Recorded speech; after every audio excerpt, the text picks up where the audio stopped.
আপনার অথবা আপনার পরিচিত কারো যদি কিডনি রোগের এক বা একাধিক লক্ষণ দেখা যায়, তাহলে ডাক্তারের সাথে কথা বলে রক্ত পরীক্ষা এবং প্রস্রাব পরীক্ষা করে নিশ্চিত হয়ে নিন।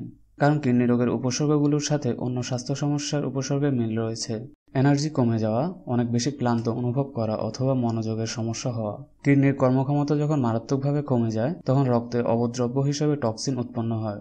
এর ফলে আপনি দুর্বল ও ক্লান্ত অনুভব করেন এবং কোনো বিষয়ে মনোযোগ দেওয়াটা কঠিন হয়ে দাঁড়ায়। আরেকটি জটিল সমস্যা দেখা দিতে পারে, তা হচ্ছে অ্যানিমিয়া। রক্ত স্বল্পতার কারণে দুর্বলতা বা অবসাদগ্রস্ততার সমস্যা হতে পারে। নিদ্রাহীনতা ক্রনিক কিডনি রোগের সাধারণ উপসর্গ। সুস্থ কিডনি অনেক গুরুত্বপূর্ণ কাজ করে থাকে। কিডনি শরীর থেকে বর্জ্য পদার্থ ও অতিরিক্ত তরল বাহির করে দেয়, লাল রক্তকণিকা তৈরি করে এবং হাড়কে শক্তিশালী করে এবং খনিজ লবণের ভারসাম্য রক্ষা করে। শুষ্ক ও ফেটে যাওয়া ত্বক খনিজ এবং হাড়ের অসুখের জন্য হতে পারে, যা অ্যাডভান্স কিডনি রোগের সহগামী হিসেবে থাকতে পারে, যখন কিডনি রক্তের পুষ্টি উপাদান ও খনিজ লবণের ভারসাম্য রক্ষা করতে পারে না। যদি আপনার প্রায় মূত্রত্যাগের প্রয়োজন হয়, বিশেষ করে রাতের বেলায়, তাহলে এটি কিডনি রোগের লক্ষণ। যখন কিডনির ছাঁকনিগুলো নষ্ট হয়ে যায়, তখন প্রস্রাবের বেগ বৃদ্ধি পায়। ঘন ঘন মূত্রত্যাগ ইউরিন ইনফেকশনেরও লক্ষণ হতে পারে। পুরুষের ক্ষেত্রে প্রোস্টেট গ্ল্যান্ড বড় হয়ে গেলেও এই উপসর্গ দেখা যায়। সুস্থ কিডনি সাধারণত ব্লাড সেলগুলোকে শরীরের ভিতরে রেখে রক্ত থেকে বর্জ্য পদার্থ মূত্র হিসেবে বের করে দেয়। যখন কিডনি ক্ষতিগ্রস্ত হয়, তখন ব্লাড সেল বাইর হতে শুরু করে।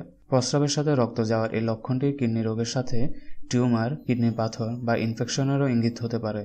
প্রস্রাবে অনেক বেশি ফেনা দেখা দিলে বুঝতে হবে প্রস্রাবের সাথে প্রোটিন যাচ্ছে। ডিমের সাদা অংশ থেকে যেরকম ফেনা তৈরি হয়, প্রস্রাবের এই বুদবুদও ঠিক সেই রকম। প্রস্রাবে অ্যালবুমিন নামক প্রোটিনের উপস্থিতির জন্য এটি হয়। কিডনির ফিল্টার ড্যামেজ হয়ে গেলে প্রোটিন লিক হয়ে প্রস্রাবের সাথে বাইর হয় বলে প্রস্রাবে ফেনা দেখা দেয়।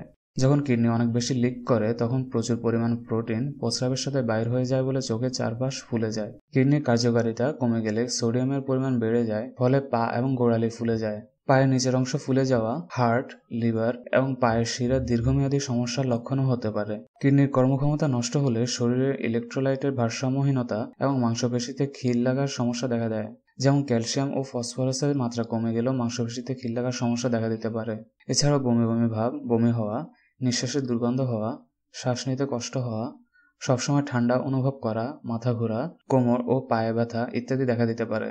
এ সকল সমস্যা দেখা দিলে অবশ্যই ডাক্তারের সাথে যোগাযোগ করে প্রস্রাব টেস্ট এবং ব্লাড টেস্ট করে আপনার কিডনির কোনো সমস্যা আছে কিনা তা নিশ্চিত হন।